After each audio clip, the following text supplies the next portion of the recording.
اللہ تعالیٰ نے انسان کا وجود بنایا اس لیے. تو بہرحال بزرگان دین فرماتے ہیں زمن میں کہ محافل اور ان کی جو خانقاہیں فرماتے ہیں ادب گاہے مرید دعا مانگو. یہ ہے بات. تو ظاہر بات ہے نظام کائنات ہے اور اس میں دو تین نہیں بے شمار خوبیاں ہیں. کچھ ہی ہم نشاندہی کر دیں گے، باقی جو پوشیدہ ہے یا ہم تک نہیں پہنچی وہ پھر کبھی. سب سے پہلے تو میں محفل کا اہتمام کرنے والوں سے کہوں گا کہ جب آپ اہتمام کریں تو سب سے پہلے، کیونکہ اس پوری محفل کے اندر ہمارے بزرگوں نے جو ہمیں بتایا تو وہ یہ بتایا کہ سب سے اہم چیز جو ہے اللہ تعالیٰ کا ذکر ہے. یہ اتنا اہم ہے کہ اللہ رب العزت نے قرآن میں فرما دیا کہ فَاذْكُرُونِي أَذْكُرُكُمْ، تم میرا ذکر کرو میں تمہارا ذکر کروں گا. اتنا اہم ہے.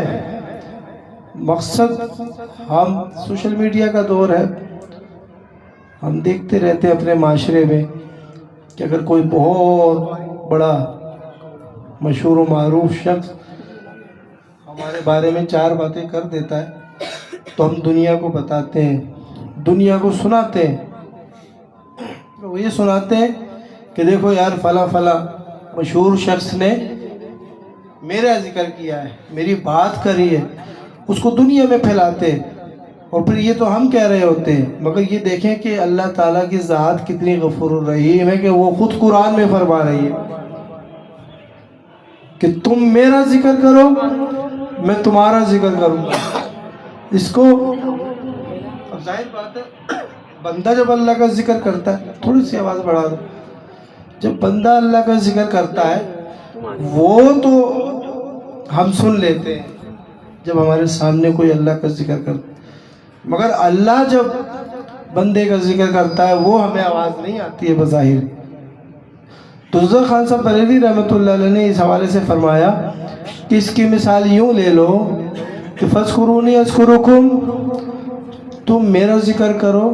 اور اللہ کا ذکر کرنا یہ ہے کہ لوگ اللہ کے ذکر کے ساتھ اس بندے کا بھی ذکر کرنے لگ جائیں گے. بڑی بڑی مقبولان بارگاہ ہستیاں، بڑی بڑی ہستیاں آپ دیکھیں جو گزر چکی ہیں، ایسے لوگ، بڑے بڑے بادشاہ، بڑے بڑے طاقتور، دارا و سکندر جیسے لوگ اس دنیا میں آئے، آج ان کا نام لینے والا کوئی نہیں ہے عزت کے ساتھ. یا اللہ یہ کیسے لوگ ہیں کہ غریب نواز رحمۃ اللہ علیہ کو پردہ فرمائے ہوئے 800 سال ہو گئے اور اجمیر میں ہو گئے اور اتنے ہزار میل دور پاکستان میں ان کا ذکر ہو رہا ہے یہاں پہ. اور پھر خالی انہی کا ذکر نہیں ہو رہا ہے. آپ ہی دیکھیں نا، میں نے ایک بات کہی تھی پچھلے دنوں وہاں آستانہ شریف میں کہ جہاں پر اللہ کا ذکر رکھتے ہیں وہاں پر ولیوں کا ذکر ہونے لگتا ہے، اور جہاں ولی اللہ کی محفل رکھتے ہیں وہ اللہ کی یاد ہونے لگتی ہے. تو یہی تو وہ چرچا ہے نا رضا خان صاحب نے جو فرمایا کہ اللہ چرچا فرماتا ہے. وہ ذکر کیا؟ اس کا ذکر یہی ہے کہ وہ تمہارا چرچا کر دیتا ہے لوگوں میں. پھر یہ ہوتا ہے کہ لوگ تمہارے کو کہیں بھی نہیں بھولتے. تو یہ ایک سمجھانے کا مقصد ہے. تو جو ان محفلوں کا اہتمام کرتے سب سے پہلے تو انہیں اس محفل کو اہمیت دینی پڑے گی. کسی کا بھی محفل میں آنا نہ آنا یہ تو مقدر کی بات ہے اور یہ توفیق ہوتی ہے اللہ کی، یاد رکھیے گا. مگر جن کے اندر آپ کسی سے پوچھ لیں معاشرے کے اندر کہ بھئی تم کیوں نہیں آئے، وہ کہتے ہیں تو میں مصروف تھا یا تو پھر میں سو گیا تھا، آنکھ لگ گئی تھی. ارے بھئی کیسے آنکھ لگ گئی تھی؟ اس کا مطلب یہ کہ تمہارے نصیب کے اندر یا تمہارے ذہن کے اندر اللہ تعالیٰ نے وہ نعمت منتقل ہی نہیں کری، وہ عزت، وہ توقیر تمہارے دل میں اتری نہیں اتری تو پھر جاؤ نہیں اترے. کسی کو کیا؟ ولی شاہ صاحب قبلہ رحمۃ اللہ تعالیٰ علیہ آپ تشریف لے گئے ہندوستان گل حسن شاہ صاحب پانی پتی رحمۃ اللہ علیہ، بہت نامی گرامی ہستی ہے۔ ہوا یہ کہ جب اب آپ نے کافی 70-80 بزرگوں سے مستفید ہوئے، غنی شاہ صاحب قبلہ رحمۃ اللہ علیہ، ان کا مزار میوہ شاہ قبرستان میں، عارف باللہ بڑا زبردست۔ آپ جب گئے وہاں پر گل حسن شاہ صاحب پانی پتی رحمۃ اللہ علیہ کے مزار پہ، وہ آستانے پہ، تو آپ مریدین کو تعلیم دے رہے تھے۔ اب آپ کو پتہ ہے اس وقت، آج سے سمجھ لیں کہ 100 سال قبل، 100 سوا 100 150 سال، اس ٹائم پہ کہاں ایسی ٹریفک ہوتی تھی، گاڑیاں، آسانیاں، سہولتیں، سڑکیں، مگر وہ ڈھونڈتے ڈھونڈتے گئے۔ 70-80 افراد بزرگ جو تھے، 70 بزرگوں سے فیض یاب ہو چکے تھے، بہت ہو چکے تھے، مگر جو تشنگی تھی نا، پیاس تھی اللہ تعالیٰ کی طلب کی، وہ بجھ ہی نہیں رہی تھی۔ تو آپ جب سفر فرما کر تشریف لے گئے تو بزرگان دین کی کتابوں میں لکھا ہے، آپ نے خود بھی اپنی کتاب میں لکھا ہے کہ میں گیا تو حضرت گل حسن شاہ صاحب نے نگاہ عنایت اٹھائی اور میں کھڑا ہوا تھا، تو آپ نے دیکھ کر فرمایا بابا کس لیے آئے ہو اور کہاں سے آئے ہو؟ تو غنی شاہ صاحب رحمۃ اللہ علیہ نے فرمایا کہ حضور اللہ کا نام لینے آیا ہوں۔ اب جو اللہ کی یاد کو چھوڑتے ہیں وہ سمجھ لیں اس بات کو۔ کیا فرمایا غنی شاہ صاحب رحمۃ اللہ؟ یقین مانے اگر کوئی میرے ساتھ چلنا چاہے چلے، اگر ان کی مزار مبارک پہ چل کے اللہ اللہ کرنے کا دل نہ کرے تو مجھے گریوان سے پکڑ لینا، میں جا چکا ہوں وہاں، جاتا رہتا ہوں۔ کیا فرمایا مرشد نے، ہونے والے مرشد نے، اس وقت مرشد نہیں ہوتے، آپ نے فرمایا کیوں آئے ہو، کہاں سے آئے؟ کہ حضرت فلاں فلاں جگہ سے آئے ہو۔ کہا اتنی دور سے آئے ہو، کیوں آئے ہو؟ کہ حضور اللہ کا نام لینے آئے ہو۔ آپ نے فرمایا اللہ کا نام لینے آئے ہو؟ اور وہاں سے اہل حلقہ کو بول لے سنو یہ وہ شخص ہے، یہ ایسا اللہ کا عاشق ہے کہ اتنی دور سے سفر کر کے آیا اور کہہ رہا اللہ کا نام لینے آئے ہو۔ تو آپ نے فرمایا کہ جاؤ تم اللہ کو مت چھوڑنا، اللہ تمہیں نہیں چھوڑے گا، تم اللہ کا ذکر مت چھوڑنا۔ اور یہ مقام آج ہو گیا کہ میں آپ کو بہت سی باتیں بتا بھی نہیں سکتا کہ ہر بات کرنے کے لیے عارف باللہ، باقی باللہ کا مقام ہے۔ میرے والد صاحب رحمۃ اللہ علیہ کو انہی کے جو صاحبزادے اور قطب کراچی سائیں بلی شاہ صاحب رحمۃ اللہ علیہ، انہوں نے آپ کو اشارہ فرمایا کہ آپ کراچی تشریف لائیں۔ تو یہ ایسے تھوڑی ہلکے تھوڑی بیٹھے ہم۔ اب اگر ہمارے بچے ہلکے ہو جائیں تو وہ ایک الگ بات ہے، ورنہ ہمارے بزرگوں کے مقام و مرتبے ہلکے نہیں ہیں، بڑے بھاری ہیں۔ چنانچہ آپ نے دعا عطا فرمائی اور آپ چلے گئے، اور آپ فرماتے ہیں کہ بس وہ جانا تھا کہ دل کی دنیا بدل گئی۔ کہاں تو 70 بزرگوں سے فیض یاب ہوئے تھے، اور پھر اس کے بعد قادری مسجد سلجل بازار، وہ ان کے داماد اور ان کے خلیفہ جو ہیں ان کا مزار وہاں ہے، اور بڑے بڑے جید علماء جس میں فاضل بریلوی رضا خان صاحب رحمۃ اللہ علیہ تک وہاں سے فیض یاب ہوئے، آئے ہیں وہاں تشریف لائے، مولانا صاحب اور دیگر بڑے بڑے جنہوں نے پاکستان بنانے میں اپنا کردار ادا کیا، وہ شخصیات بھی وہاں حاضری دے چکی ہیں، اور آج بھی بڑے بڑے لوگ آتے ہیں۔ تو بتانے کا مقصد کیا ہے کہ مرشد نے جب حکم دیا نا تم اللہ کو مت بھولنا، اللہ تمہیں نہیں بھولے گا، تو وہ آج تک 150 سال ہو رہے، جہاں اللہ کا ذکر ہوتا ہے غنی شاہ صاحب کا بھی ذکر کرنے کا دل کرتا ہے۔ تو یہ انعامات ہیں، اور یہ انعام نہیں ہے، یہ نہ مٹنے والا انعام ہے۔ اللہ پاک نے ایک جگہ فرمایا میں اپنے بندوں کو نہ مٹنے والا انعام دیتا ہوں۔ آپ نے حمد لکھی ہے، ایک حمد جو میں نے شروع میں پڑھی ہے وہ غلام رسول شاہی رحمۃ اللہ علیہ جو ان کے داماد ہیں ان کی لکھی ہوئی پڑھی ہے آج میں نے۔ ویسے جو ہم پڑھتے ہیں آپ لوگ ساتھ پڑھیں گے کیونکہ وہ ذاکر حق تھے۔ تو کر یاد معبود اللہ اللہ، تو کر یاد معبود اللہ، تو کر یاد معبود اللہ اللہ، وہ ہر جا ہے موجود اللہ اللہ، وہ ہر جا ہے موجود آگے آپ فرماتے جلا دے جو ہر خواہش ما سوی اللہ، یعنی کہ اللہ تعالیٰ کا ذکر ایسا ہے کہ جو اللہ کی یاد کرنے لگتا ہے نا تو ان چیزوں کی خواہشات جو فانی خواہشات ہیں ان کو جلا دیتا ہے اللہ کا ذکر۔ آج بات تو یہی ہے۔ آج آپ دیکھیں نا پوری دنیا میں دیکھ لیں، خاص کر مسلمانوں کو بھی دیکھ لیں تو کیا ہے، ان کی خواہشات نفسانی ختم ہی نہیں ہوتی۔ جو 1000 روپے کماتا تھا وہ کہتا ہے اب 2000 کماؤں، جو 2 کماتا تھا کہتا ہے 4 کماؤں، جو 4 کماتا تھا وہ کہتا ہے 10، کہتا ہے 1 گھر ہو جائے، وہ کہتا ہے 4 گھر ہو جائے، کہتا ہے 8 گھر ہو جائے۔ آپ مجھے بتائیں نہ غریب سکون میں ہے نہ امیر سکون میں، چاہے وہ ارب پتی ہو جائے، کیونکہ ہمارے پاس تو لوگ آتے رہتے ہیں سب کچھ ہے بھائی، ہاں بھائی سب کچھ ہے، سکون نہیں ہے، تو بھی سکون کیا ملے گا؟